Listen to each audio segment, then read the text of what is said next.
Good morning and welcome. I'm Manon Dufour, the Executive Director for E3G in Brussels. I will be introducing and sharing today's webinar, which will feature presentations by two of our experts, Michael Forte, Senior Policy Advisor for Climate Governance and EU Politics, as well as Pietro Cesaro, Senior Policy Advisor for EU Sustainable Finance. I'm losing my voice, but I think I can kind of go for an hour, and they'll be doing most of the talking anyway. We will actually have a round of Q&A at the end, and I look forward to your questions in the chat as we go on. For those of you we haven't engaged with yet, maybe a brief word about E3G. So E3G is an independent think tank, and our purpose is to deliver a safe climate for all. To achieve this, we leverage our expertise to inform decisions across governance, finance, energy, industry, trade, and foreign policy. And our insights are based on our research and political and economy analysis, as well as constant engagement with actors across business, governments, institutions, and civil society in Europe, but also across the world. Today, we're talking about the next EU long-term budget, and the stakes are high. Faced with increasingly chaotic geopolitics, the EU is seeking to maintain its security, its competitiveness, and to act as a stabilizing force globally. The next long-term budget will be a defining test of both its strategic direction and resolve. We are meeting roughly a month before the Commission presents its proposals for the post-2027 MFF. And as national governments and the European Parliament are kind of defining their priorities and red lines before delving into intense and often difficult year-long negotiations. Much political attention will be focused, and rightly so, on defining the size of the budget and the priorities, and will be there to support these discussions. However, today, we wanted to focus on the role of the MFF beyond purely the question of size, and what I would qualify as kind of structural, slightly technical, kind of no regrets options in the current context. And so to explain what's specific about the political and policy context, I wanted to start by kind of highlighting again that the climate investment gap remains significant. Our friends at I4CE quantify it at kind of 344 billion per year in the State of Climate Investments annual report that was released very recently. The President von der Leyen had a year ago dubbed this commission as an investment commission. So this is a strong kind of commitment to try and solve this.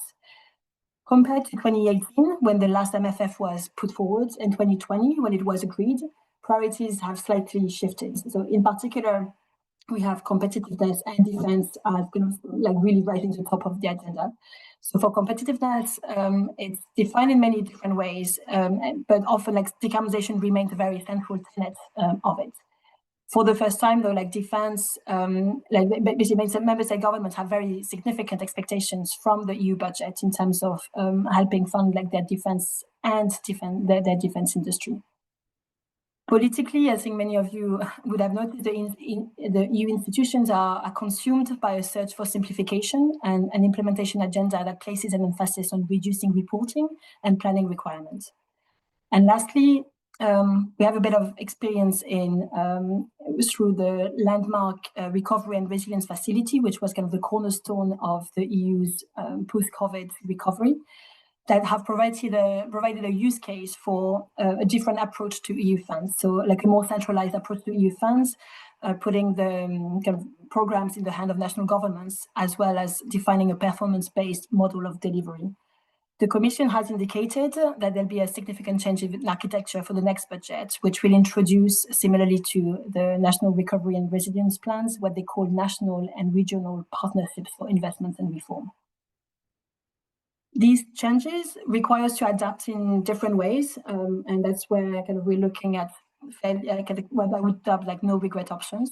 So first of all, we need to strengthen the synergies between the green transition, competitiveness, and security goals. Decarbonisation, in addition to addressing the existential threat of climate change, offers a very viable pathway to securely meet domestic energy demand, reduce external dependencies, and structurally reduce energy costs.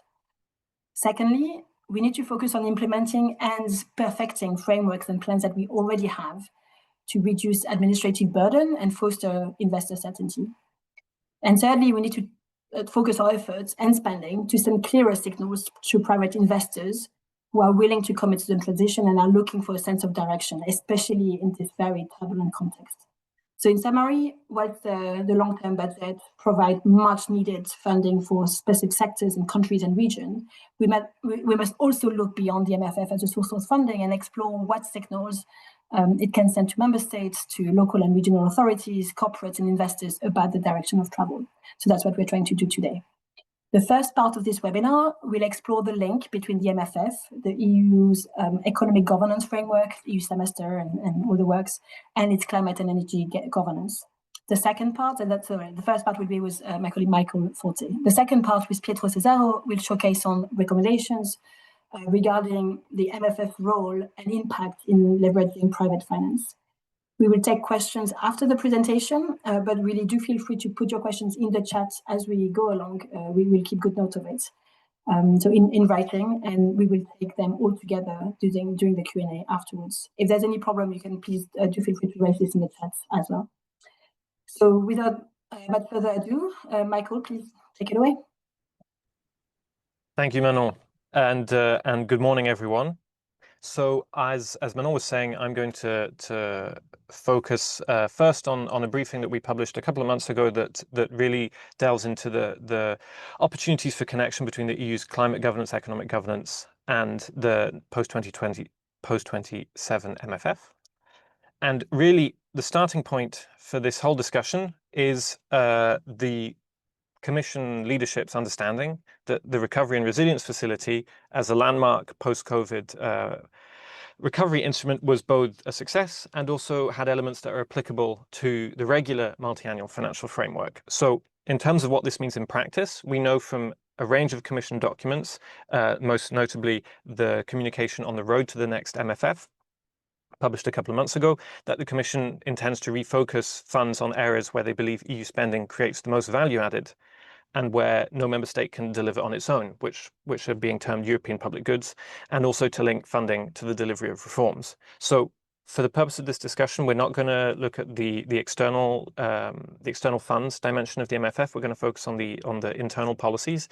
But briefly, what we can expect from the Commission's proposal is for some funds to be consolidated with separate policy objectives potentially addressed through internal earmarking, as well as a plan from each member state that connects investments to reforms along the model of the RRF and the National Recovery and Resilience Plans. And lastly, and again, not so much the focus of this discussion, but worth bearing in mind, is the establishment of a new European Competitiveness Fund, which would be an investment capacity geared towards strategic sectors and certain critical technologies. So this is a fundamental upheaval, but it's one that presents, we believe, several opportunities to strengthen the alignment between the EU's economic and climate and energy governance frameworks. And the reason for this is that the green reforms aspect of the Recovery and Resilience Facility did see some identifiable successes. 23 countries, for instance, included reforms on accelerating permitting for renewables deployment. 9 countries included reforms to enhance the regulatory framework for the operation of energy communities. Other countries in their recovery plans addressed fossil fuel phase out or improving energy efficiency. So our view is that where the RRF kickstarted a lot of whole of government planning for the 2030 horizon, we believe that the next MFF could kickstart this process looking towards the next decade. So our recommendations for this can be found in the briefing that I mentioned, and there's basically 4 recommendations. We are suggesting to create synergies between climate, energy, competitiveness, resilience, and security, and this can be anchored in the next MFF by adopting national and regional partnerships for investment and reforms that include climate and energy as part of the menu of reforms that are possible for member states to commit to, and those reforms should be in line with existing commitments under the national energy and climate plans, as well as the overall targets of the European Climate Law. Secondly, we think that simplifying reporting procedures and strengthening alignment with common priorities can happen through separating structural challenges that go through the semester cycle from top-down shared priorities that would come through the proposed competitiveness coordination tool, and that this would require a clear governance structure for the competitiveness coordination tool, as well as reinforced analytical capacity. Thirdly, We believe that using EU coordination resources would help support joined-up national planning by giving member states the means to produce these national and regional partnerships, which we'll refer to as MFF plans, just for simplicity's sake. The member states and especially subnational authorities need support to conduct these planning exercises to facilitate the mainstreaming of climate and energy policy. And lastly, the respect for the essential role of local and regional authorities in the design and implementation of the policy measures that go into these plans. There are a number of well-functioning multi-level governance structures and balances of competences when it comes to the current MFF and the way that it functions, and that should not be thrown out completely, as was in some cases the case with the Recovery and Resilience Facility. So I'm going to go a bit more in depth into these recommendations over the course of the next 10-15 minutes, and then I'll hand over to Pietro. So the way that this coordination structure we believe could be enhanced is by taking both a bottom-up and a top-down approach. The bottom-up is what I was mentioning about the structural challenges that the Commission identifies during the European semester cycle in-depth country analysis.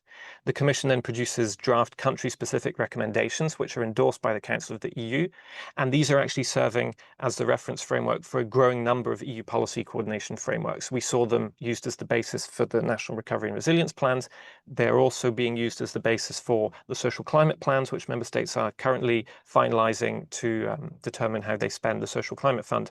And so it's against these recommendations that member states' plans are being assessed by the European Commission. So to ensure that climate and energy objectives are well reflected in the next post-2027 MFF, we need to make sure that climate and energy is enshrined as one of the key policy priorities that come across in the country-specific recommendations. So there's two ways of going about this. There is entrenching this in the European semester country-specific recommendations, which are annual, they're iterative. The Commission has a lot of flexibility in how it conducts this analysis, but crucially, they have political weight because they're endorsed by the finance ministers in the Council of the EU. The downside to using the CSRs, the country-specific recommendations, is that they're not very specific, although I will come back to that in a moment. The second reference point should really be the national energy and climate plans. The reason for this is that they have a lot more granularity. Now, the downside is that they're not always prepared in a whole of government fashion by member states. They're prepared by member states themselves. They're only assessed by the Commission. There's no kind of peer evaluation conducted by the Council, so they have a bit less political weight. But by combining the country-specific recommendations as endorsed by the finance ministers with the granular targets and measures that member states have self-reported in their national energy and climate plans, we should have an extensive menu that could serve as a basis for the allocation of milestones and targets in the post-2027 MFF plans. So what we have here is some good news, because in fact the process is already well underway when it comes to the European semester and to climate and energy in the country-specific recommendations. So the recommendations that were published a couple of weeks ago in the spring package are much more holistic when it comes to the climate and energy transition. For almost every member state, there's a recommendation addressing continued decarbonisation of the energy system, completion of the energy union, strengthening clean energy infrastructure, improving conditions for the transition towards a circular economy, and so on. You can see them here in kind of boxed in red in this diagram that's from the communication accompanying the semester spring package. And you can see that almost every member state has a recommendation for almost every policy area. And the reason I'm showing this quite visually, even though the wording itself might not be very legible, is that visually, when compared to 2024, you can see that climate and energy was not, it was, you could argue, the most covered area, but it was not addressed in every member state and not every dimension of the green transition. So already we can see that the Commission's analysis of the importance of climate and energy for macroeconomic stability, which is the fundamental purpose of the European semester, is growing. That's already a very good sign, and it's a really strong basis to entrench this in the MFF reform plans. So that's kind of the bottom-up process based on the Commission identifying structural challenges that are specific to each member state. But we need to complement that with a top-down approach that looks at the kind of strategic sectors of the future, linked into the discussion around the Competitiveness Fund.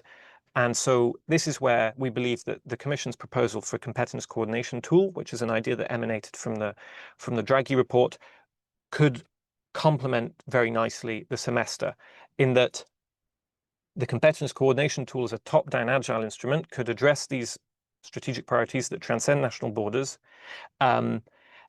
in a way that pays more attention to the challenges facing the union as a whole rather than a member state in particular. But for that to work, there needs to be a clear governance structure and a clear hierarchy between competitiveness coordination tool priorities, whatever we call them, and the country-specific recommendations. And that could, for instance, work through an endorsement at the level of the Council, as is the case with the country-specific recommendations. That is one option to make sure that the strategic priorities for the EU as a whole enjoy the same political buy-in and weight. And in terms of the simplification agenda here, we would suggest using the data that's already collected as part of the semester cycle and the accompanying dialogue between national authorities and the Commission to monitor the investment and policy decisions that are linked to the strategic priorities as identified in the competitiveness coordination tool. So in combination, the proposed structure that we end up with top-down and bottom-up mechanisms would create several channels through which the European climate law, its targets, net zero by 2050, are translated progressively into a policy direction and spending plans at the national level.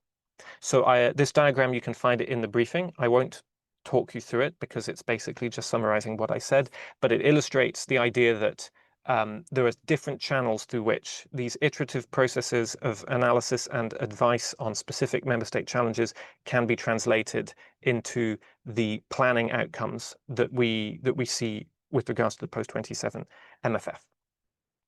Now, I turn now to the last two recommendations, which focus a bit more on the capacity of member states to engage in these exercises and to understand the value of them, because the RRF demonstrated the value to some member states of horizontal planning exercises for public spending that had never been undertaken before on such a whole of government level, but that was being done with the carrot of extra money. The challenge with applying this model to the next MFF is that it is not for extra money, it is for money that had been relied upon in a lot of policy areas, in a lot of geographical areas.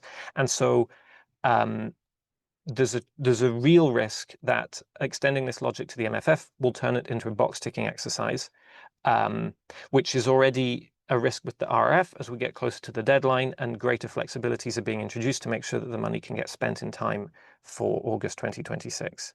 So part of the value here is in getting national ministries to speak to each other in each other's languages. So that would allow, and as was the case with the RRF in a lot of cases, climate to break out of the climate ministry and to make it into the finance ministry and to be firmly embedded in decisions on not just on the amount of money that's being spent, but the way in which it's being spent, the time horizons, etc. So this is expensive for member states that are already facing significant capacity constraints. And so to make the holistic planning and absorption of funds more achievable, we would argue that the Commission needs to dedicate more resources to strengthening the administrative capacities of member states for horizontal planning, but also for the authorities managing EU funds, which are often local and regional authorities. And the resources also need to go into this vertical coordination. This already happens to a large extent. There is a program of the EU called the Technical Support Instrument, but that works for ad hoc projects and relies on external consultants, whereas what is really needed for the spending of EU funds over a prolonged period of time is consistency, predictability, and institutional memory to a large extent. And so technical support could be better directed at supporting, as is already the case for individual projects, as is already the case with the cohesion funds in some regions, being spent on the staff that are conducting these planning exercises, with the predictability to know that you can create a department, a unit that you will have funding for the foreseeable future. And lastly, we're going to look a little bit more at the role of local and regional governments, although there are other organizations who have obviously dedicated a lot more thought to the practicalities of the multi-level governance challenges that exist in the RRF and that risk emerging again in the MFF. We have to remain aware that the RRF was a significant disappointment when it came to the involvement of regional and local authorities. Part of that was due to the emergency context, but it remains true that most were not involved in the design of plans for the Recovery and Resilience Facility, but still had to come up with projects to quickly spend those funds once they had been planned to different policy areas. And that came at the expense of being able to allocate their regular cohesion policy spending, which has led to a low absorption rate for the current cohesion policy 2021-2027. So it must really be embedded in the legislation from the beginning that not just consultation, but actually engagement in the drafting has to be conducted by member states with support for capacity, especially in member states where regional governments do not necessarily have as much administrative capacity as they do in others, depending on their competences. There can't be a one-size-fits-all approach. It's very different to negotiate this with a German Land than it is from an administrative region that doesn't have elected government, as exists in some member states. But this I could only refer to a number of very good proposals that have come out from the representatives of local government in Brussels, notably Local Alliance, when it comes to the mechanisms to ensure that participation takes place in a meaningful manner. But in general, using money as an incentive to deliver on structural challenges and shared priorities would allow for a more incremental approach that creates ownership for the climate and energy plans and commitments at all levels of government. But if member states and local and regional authorities do not see the value of the planning exercises for themselves, it will not be able to replace enforcement, and we shouldn't expect it to. It's mainly about sending the right signals. This is important for national governments and subnational authorities, but it's also especially true for the private sector and investors. And with that, I hand over to Pietro. Thanks, Michael, and good morning, everyone. Pietro, Senior Policy Advisor in E3G on Sustainable Finance. I will be presenting the briefing that I wrote on leveraging private transition investments through the EU MFF. The initial assumption was not to speak about MFF size, as Manon previously was mentioning. So therefore, the main objective of this briefing was to unlock and crowd in private transition finance by using and seeing the MFF as a useful tool. I will present you later the framework, but a quick context. The next MFF, according to the Draghi report, should address an annual investment gap of 800 billion. And as Manon was already presenting, this is coming in a period where different thematic elements are competing to each other.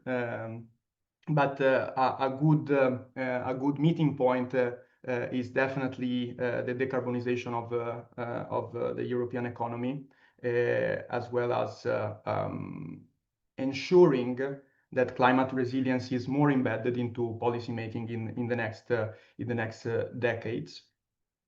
As mentioned, by writing this paper, we were not taking assumptions on the MFF size, but just finding a strategic framework in order to leverage private finance. And I will go to the next slides to show you the 5 different building blocks of the strategic framework. So, as mentioned, the EU budget is definitely could definitely be useful to be retooled for strategic use, and not only fund allocation without considering the type of funding. For example, we will go into this element in the third recommendation. And we came out with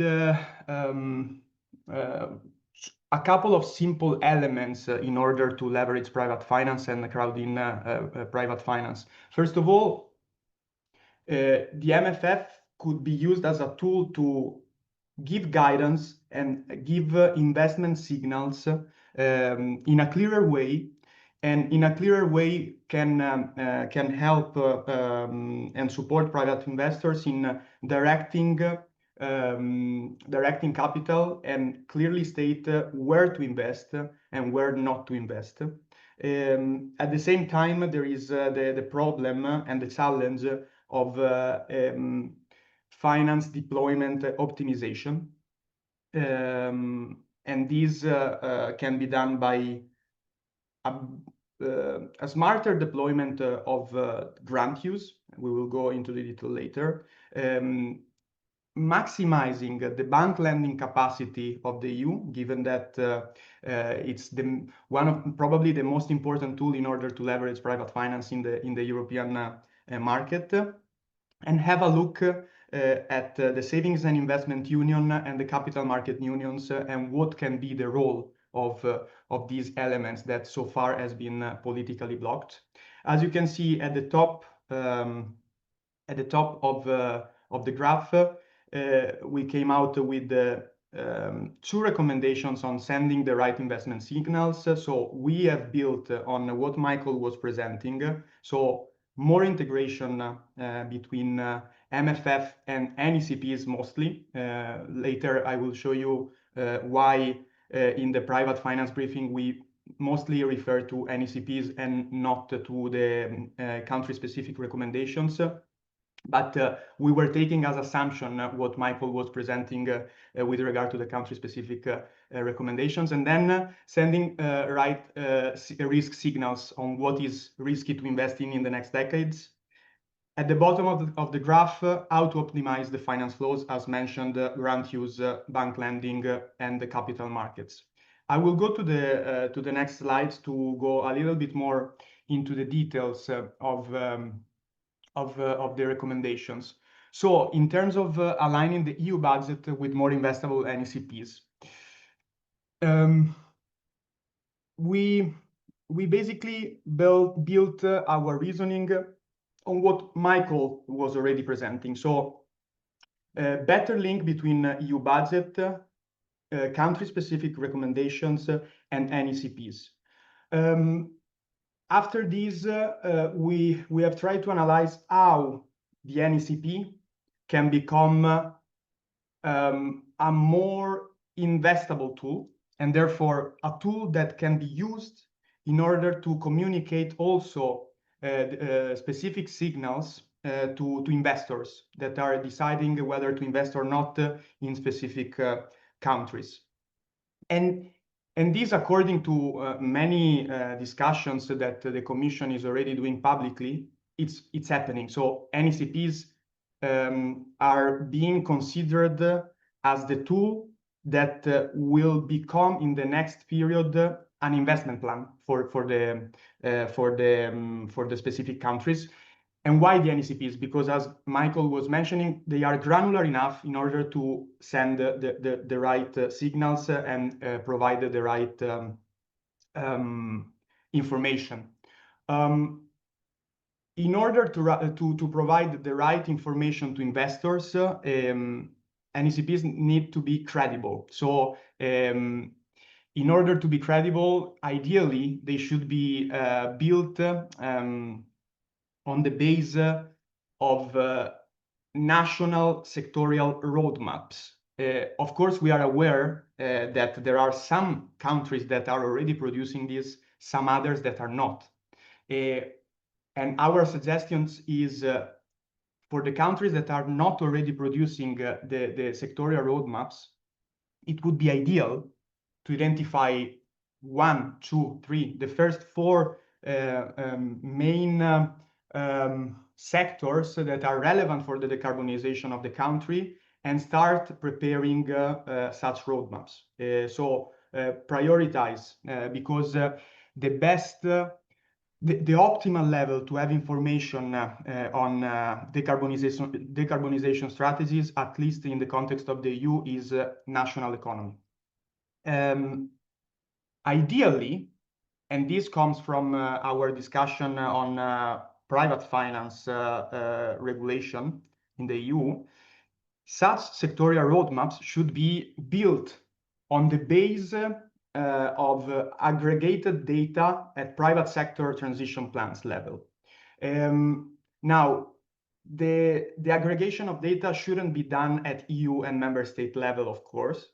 So it's very important to identify some actors that at national level, they can start aggregating the data of the transition plans in order to inform national policymakers about the main bottlenecks. Why this is important? This is important in order to have information that becomes more credible. Then, in order to be credible, as Michael was already presenting, the signals of NECPs need to be tied to capital allocation. So, of course, we're not expecting that in the NECPs of every country, there will be capital allocation project by project. But a governance framework like the one that Michael was presenting, tied to the enforceability of CSRs, tied to the promise of finance ministers, and tied to a promise that is financial, makes NECP's promises more credible.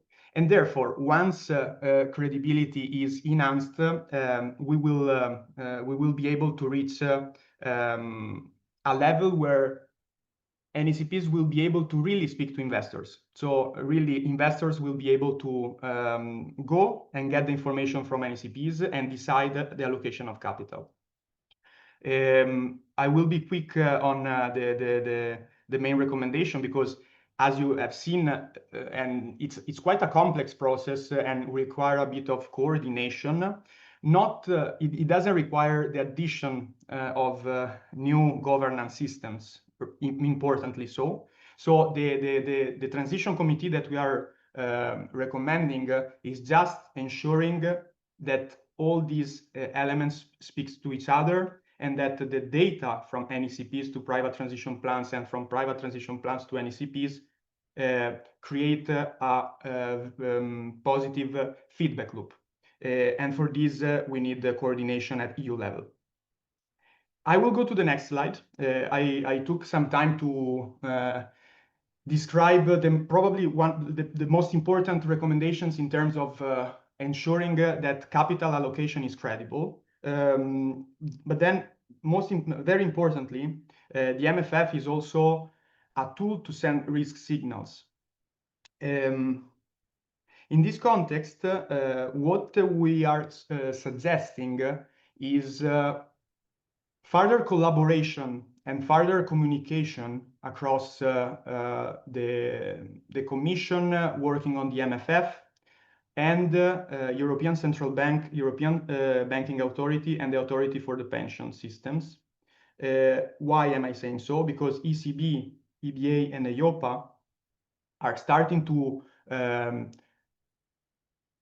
produce a risk management framework for the allocation of capital. So they are starting to identify what are transition and climate risks in investing in specific assets. And therefore, this framework should be integrated in the MFF and clearly state which kind of assets are in the next period high risky, and ideally, and this is our main recommendation, try to find a legal or at least a document where this list is present. Now, we already have the do no significant harm list, and the Commission is already working in ensuring that the do no significant harm list will be used across all EU funding. What we are suggesting is making sure that the climate and transition risks identified by the EBA and EIOPA and ECB risk management framework, the climate transition and physical risks assets are included into this do no significant harm list, and start to use this list also as a risk management tool to the public. I'll go to the next slide. Also here, quite quick. It's a small section of the briefing, but very important because we had a look to whether in the impact assessments at a European Commission level there is a dedicated element, a dedicated exercise dedicated to the identification of whether grants should be used or not. We were not able to find it. Of course, we are not suggesting to implement this for every project, but at least for the big projects it's relevant. Why? Because the grant use for those who have an advanced financial literacy will be obvious, but the grant use is not ideal for projects that can be leveraged already by private finance alone or by a blended use of financing mechanisms. By blended, here I mean the use of a bit of a grant, a bit of guarantee-based instruments, so a guarantee, and a bit of a loan. So there are many blended instruments that can be used instead of only using a grant. So what we are suggesting here is finding a way, a mechanism in order to optimize the grant use. And a possibility is an ex-ante impact assessment for the big projects. Again, I want to repeat, not for every project, because otherwise it would be a bit tricky. I will go quickly to the fourth and the fifth slide. As I was mentioning, the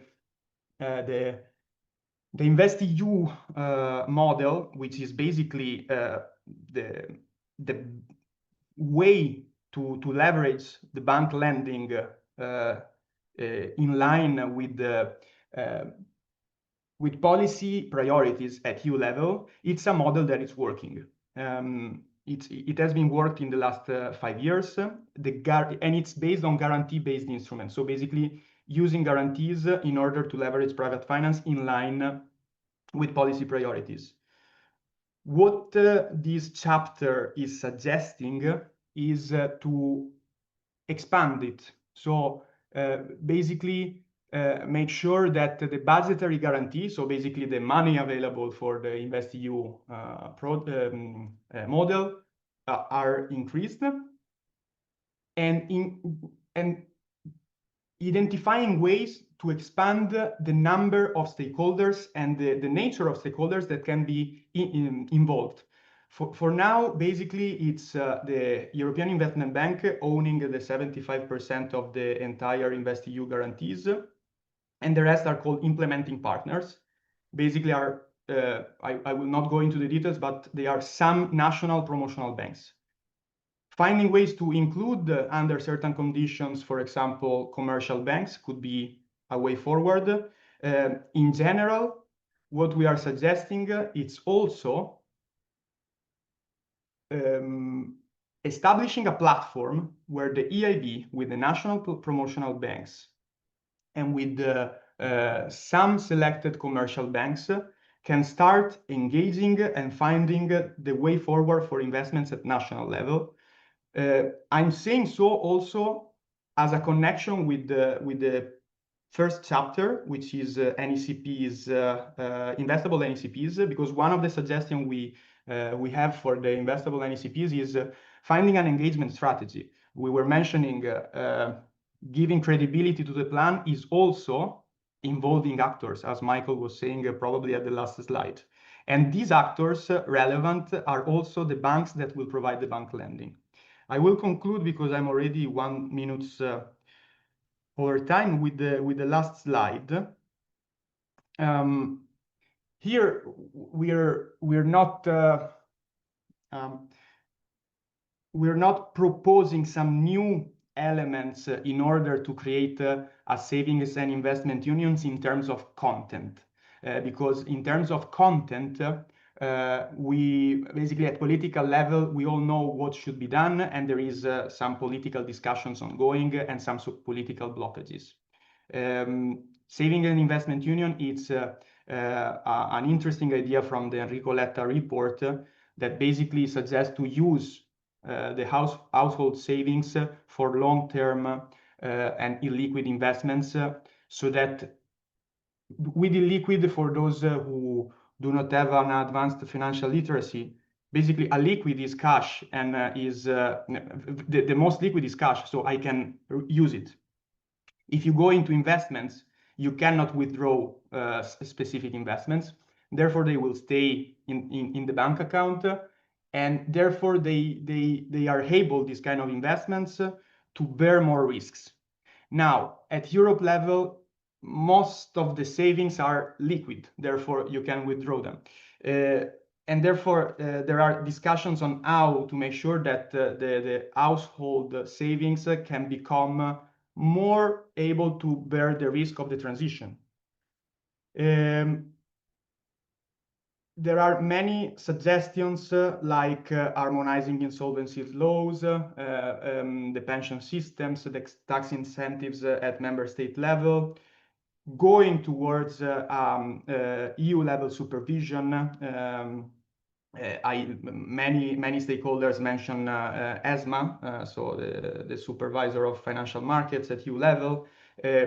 All of these, we are suggesting it, and we are saying MFF can be a tool in case and in the context in which MFF will be linked to some national reforms. It could be used in order to advance these, and maybe and I finish here. The EU Commission could take the lead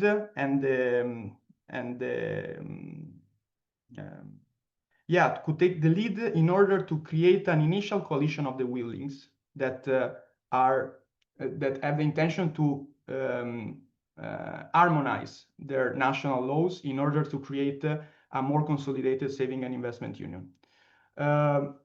I stop here because I took 2-3 minutes, but I will be very happy to take your questions. Thank you.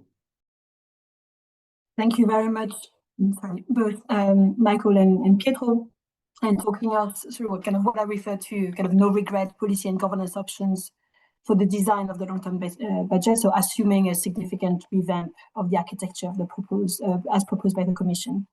And to recap very broadly, your very kind of rich presentation, focusing first on ensuring the architecture of the next budget strengthen integration for economy, social and climate objectives, addressing kind of that feeling of seemingly competing priorities in the current landscape.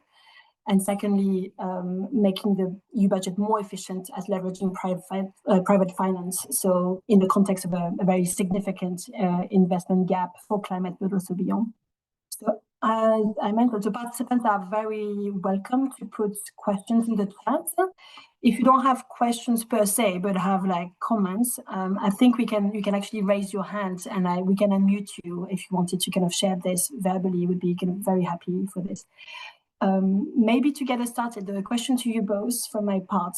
So taking a step back, the Commission is proposing a fairly significant revamp for the post-27 MFF. How would you assess the reactions to date? So I think we've had kind of this notion that this will change significantly for quite a while now, but I think the positions and the remarks are starting to echo now. Like, what do you make of it? How do you assess it? I can come in on that. So I think we've seen excuse me, I think we've seen a number of public reactions and also inevitably a number of private reactions, I would imagine, in interactions between the Commission and some member states. From those member states that have adopted official positions, most recently we had the German government position. And overall, my assessment is that although climate and energy do not come up as a top priority, in linking the openness to the idea of linking the budget to reforms from some key member states, also the French position hinted at this, is, as I was presenting, a way to add climate and energy through the references to the country-specific recommendations that interpret climate and energy reforms as essential to competitiveness and security. Because ultimately, I mean, the semester recommendations are yet to be formally endorsed by the ECOFIN Council, but they most likely will be. And so at the same time, member states are saying, we're open to the idea of tying the budget to policy reforms in line with the country-specific recommendations, as was the case with the RRF, as is the case with the new Stability and Growth Pact rules that came into force last year, as is the case with the social climate plans. And at the same time, the country-specific recommendations are becoming even more climate and energy focused. So even though in the current political context, I doubt that a member state will come out and say climate and energy has to be a number one priority, that's not to say that none will, because defense, competitiveness, industry are all top of the list. So, on the spending side, on the actual way that this is delivered, I would imagine that there is quite significant openness to this idea. The European Parliament is less receptive, or rather, the position of the European Parliament is for the time being, to reject this idea of extending the RRF model. There's a number of reasons for this. Most notably, perhaps, is that the European Parliament didn't have such a big role in the design of the RRF, whereas it is formally a co-legislator in the traditional budget functioning way of things. I think it remains to be seen what legislative instruments the Commission puts forward as part of this, which we expect for mid-July. And perhaps from then on, we will see revised positions from those actors that have so far been more skeptical. Thanks a lot, Michael, very clear. Now, turning to the chat, I see a question from Manuel Beltran-Miralles from the DRC, I think more for you, Pietro. So the question is, who would be the main actors involved in the EU Transition Committee that you've suggested and presented to us? Thanks, Manuel, and thanks, Manon.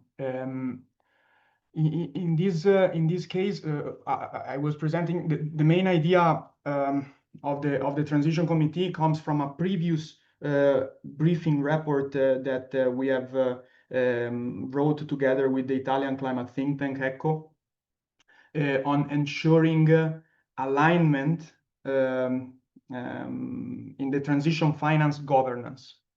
And by alignment in the transition finance governance, we identify the alignment in international frameworks, European framework, member state framework, private sector framework. And in order to make sure that all these elements are aligned, we must understand what are the roles of all the governance tools that we have. And the results of this framework brought us to understand and really push for the fact that NECPs should be the investment plans of nations. Our suggestion, also made by Michael, is make sure that there is a whole of government approach, and therefore in the NECP context to be checked how much the industrial decarbonization is included or not, and make sure that if this is not systematically included in all countries, make sure that there is another element in order to include industrial decarbonization together with the NECP's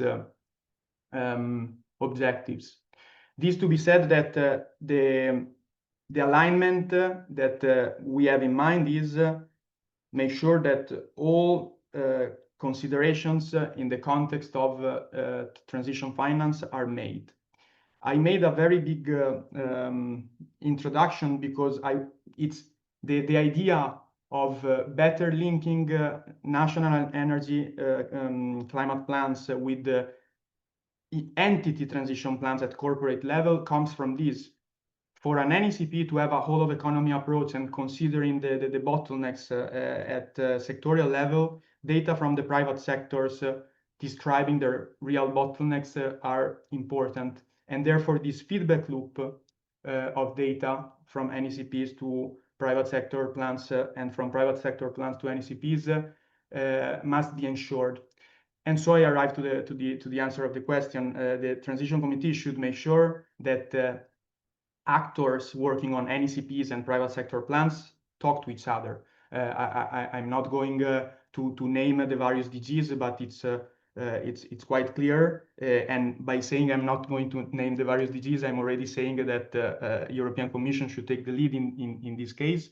Another element, since we're talking about national strategies, the member states need to be included. And this is a problem to open discussion. Should all the 27 member states be included with a representative, or should they be part of the discussion in other ways with entities that represent the technical issues at national level? This is open. The idea is to make sure that member states' challenges in the creation of NECPs are there.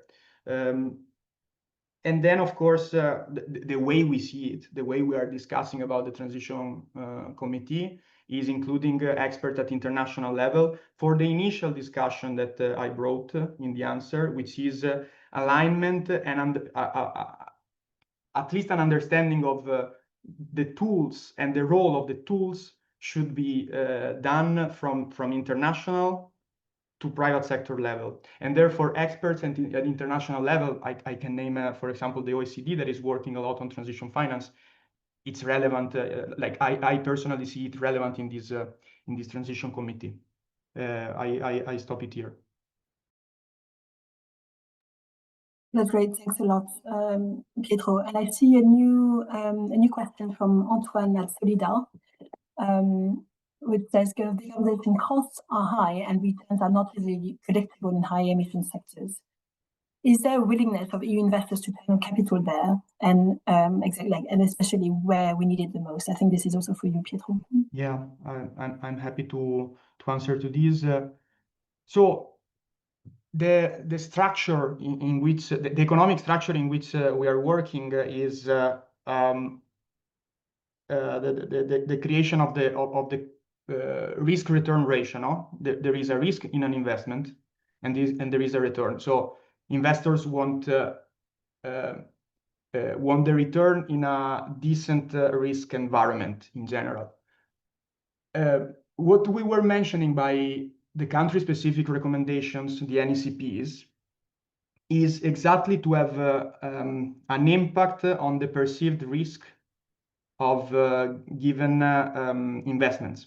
So if at European and national level there is a commitment and fund allocation to a green and decarbonization project, that project by definition is becoming less risky.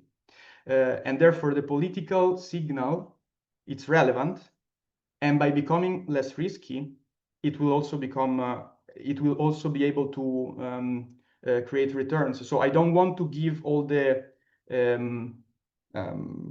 burden to the political signals, but I want to say that if there is a risk return that it's manageable, investors will be there, and they are willing to invest in green technologies.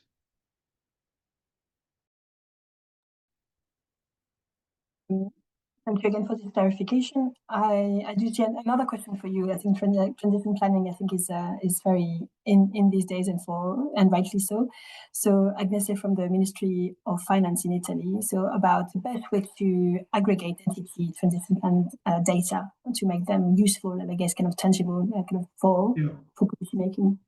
I didn't go into, thanks Agnese for the question. I didn't go into the details during the presentation, but of course we have in mind a way to aggregate. We think that there should be at governance level between the Ministry of Finance and Environment and the ministries that are producing the NECPs and the private sector, there should be an intermediate actor acting as data aggregation of bottlenecks at sectoral level. I will bring an example. ADEME in the French environmental agencies in France is already starting to do this. So, for example, the national environmental agencies or other intermediate actors, in my opinion, they should take the leading role in producing data that then are readable for the ministries. So this is my answer very quickly.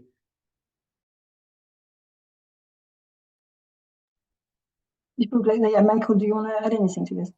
Yes, I just wanted to highlight the fact that we're in an interesting timeline in that the MFF negotiations will be taking place at the same time as the governance regulation of the energy union and climate action is being revised, which means that there is a good opportunity to create a feedback loop between those two negotiations, the governance regulation, which is the one that determines the templates for the national energy and climate plans, to rethink really, based on the progression of the MFF and its structure, what are the data that we want absolutely to keep in the NECP template? What are the reporting requirements we could simplify, streamline?